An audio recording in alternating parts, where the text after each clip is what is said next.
Hello student, welcome back. Today we will discuss the second lesson. We are not afraid to die if we can all be together. हग- हमें मरने से नहीं डरना अगर हम सभी इकट्ठे हैं तो इस लेसन में कैप्टन जो है वो समुद्री यात्रा पे जाते हैं और पूरे वर्ल्ड का चक्कर लगाना चाहते हैं वो, परंतु रास्ते में उनको बहुत सारी मुसीबतों का सामना करना पड़ता है। तो इस पूरी यात्रा में उनको किस तरह की सिचुएशन का हैंडल किया उन्होंने उस लेसन में ये सारा बताया गया है कि वह राइटर, उसकी पत्नी, उसके 2 बच्चे इस पूरी यात्रा में उनके साथ होते हैं और सभी अपना कंट्रीब्यूशन करते हैं अपनी ज़िंदगी को बचाने के लिए। कि जब उनका शिप जो है समुद्री तूफ़ान में फंस जाता है तो किस तरह से वो ट्राई करते हैं कि अपने आप को जीवित रखने की कोशिश करते हैं। तो इस लेसन में हम पढ़ेंगे। फर्स्ट क्वेश्चन है, describe the mental condition of the voyagers on January 4 and 5। कि जो यात्री थे उस शिप पे उनकी मानसिक सिचुएशन किस तरह की थी जनवरी 4 और 5 को, उनकी जो मानसिक हालत थी वो कैसी थी। On January 4 they were able to pump out most of the water that had flooded in. जनवरी 4 जनवरी को उन्होंने जो शिप के अंदर पानी आ गया था उस पानी को निकाल दिया, काफ़ी पानी उसमें से निकाल दिया। They ate their first meal after 2 days।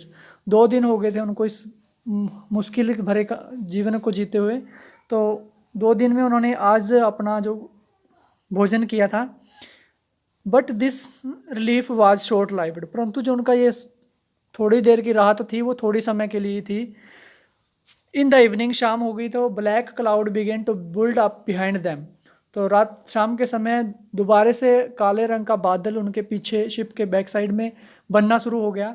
Strong wind began to blow, तेज़ हवाएं चलने लगी। बाय डॉन, शाम होते हुए, शाम जब सूर्य ढलने का समय था, the situation had been come horrible, बहुत ज़्यादा सिचुएशन जो थी ख़तरनाक हो गई थी, भयानक हो गई थी। The writers went to comfort the children, लेखक अपने बच्चों को सांत्वना देने के लिए नीचे उनके रूम में जाता है।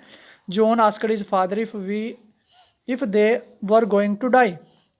जॉन कहता है कि क्या हम मरने वाले हैं। The writer try to encourage him, लेखक उनको प्रोत्साहित करता है, उत्साह बढ़ाने की कोशिश करता है बच्चों का। बट जॉन सैड, परंतु जॉन कहता है, जॉन उनका बेटे का नाम है, daddy we are not afraid of dying if we can all be together. कि डैडी, हमें मरने से नहीं डरना चाहिए अगर हम सभी इकट्ठे हैं तो, अगर हम सभी इकट्ठे हैं। You and mummy, shoe and I, तुम, मम्मी, शू उनकी बहन का नाम था, उसकी कैप्टन की बेटी का नाम था, और आई जो था वो जॉन था।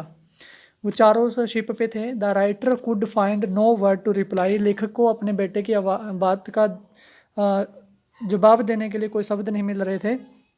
But he determined to fight the sea in every way, परंतु लेखक उस समुद्र के साथ हर तरह से लड़ने का लिए निश्चित अपने अंदर निश्चय कर चुका था कि जो भी हालात हों मैं उन सभी से लड़ूंगा। तो ये क्वेश्चन है, आपको इस राइट और लर्न करना है। इसके साथ हम शॉर्ट आंसर टाइप क्वेश्चन करते हैं। क्वेश्चन फर्स्ट है, शॉर्ट आंसर टाइप है, what was the purpose of the writer's voyage. कि लेखक की यात्रा का, वोयाग होता है यात्रा, लेखक की यात्रा का क्या उद्देश्य था, क्यों करना चाहता था लेखक।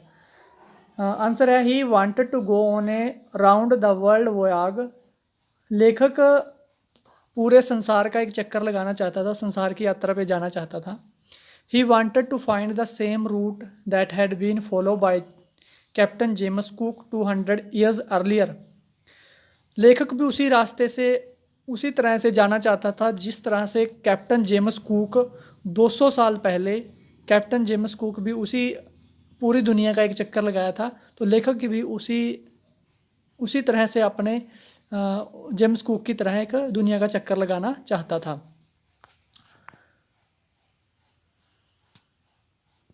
सेकंड क्वेश्चन है, how did the first leg of the journey pass? What happen to the traveller immediately after they left Cape Town? कि how did the first leg of the journey pass, कि उनकी जो यात्रा थी उसका पहला जो भाग था वो किस तरह से गुजरा। What happen to the travellers immediately after they left Cape Town, जैसे ही वो केप टाउन से निकलते हैं तो ट्रेवलर्स की यात्रियों के साथ क्या होता है, अचानक उनके साथ, इमिडिएटली तभी उनके साथ क्या होता है। The first leg of the journey was from Plymouth to Cape Town, जो पहली उनके यात्रा का फर्स्ट पार्ट था वह उनकी यात्रा थी पोलीमाउथ, जो इंग्लैंड से, to Cape Town, southernmost tip of the Africa, Africa का जो दक्षिण भाग है उस केप टाउन तक की यात्रा थी। इट पास्ड क्वाइट प्लीजेंटली, तो फर्स्ट पार्ट जो उनकी यात्रा का था वो बहुत ही प्लीजेंटली होता, बहुत ही अच्छा, खुशी से व्यतीत हो गया। But after living cap Town, जैसे ही उन्होंने केप टाउन को छोड़ा, केप टाउन के बाद they had to face strong gales, तो केप टाउन को छोड़ने के बाद वो उन्होंने एक बहुत ही जो स्ट्रॉन्ग होता है तेज आंधियों का के बीच फंस गए, तेज आंधियों का सामना किया। List the steps taken by the captain to protect the ship when they rough weather begin, कि इसमें हमने बताया है कि कैप्टन ने कौन कौन से स्टेप्स प्रयोग किए थे जब रफ वेदर, मतलब जो सिंपल वातावरण जो था जैसे चेंज हो गया, वेदर बदल गया, मौसम ख़राब हो गया, तो लेखक ने क्या किया। द स्टोरम जिब वाज ड्रॉपड, जो तूफान में जो शिप थी उसकी जो स्पीड थी उसको कम कर दिया गया, जिब वाज ड्रॉपड उसको कम कर दिया गया। Heavy ropes were tied across the stern of the ship, और जो जहाज़ के जो मजबूत रस्सों के साथ उसको बांध दिया गया। Everything was bound securely with the ropes, हर चीज़ को जो भी हवा के साथ उड़ सकती थी या टूट सकती थी उनको सिक्योरली बहुत ही अच्छी तरह कस के बांध दिया गया ताकि उनको कोई नुकसान ना हो, डैमेज ना हो। तो this was the first part of the lesson. In the second class we will done next part question and long answer type question and short answer type question. Till then, have a great day.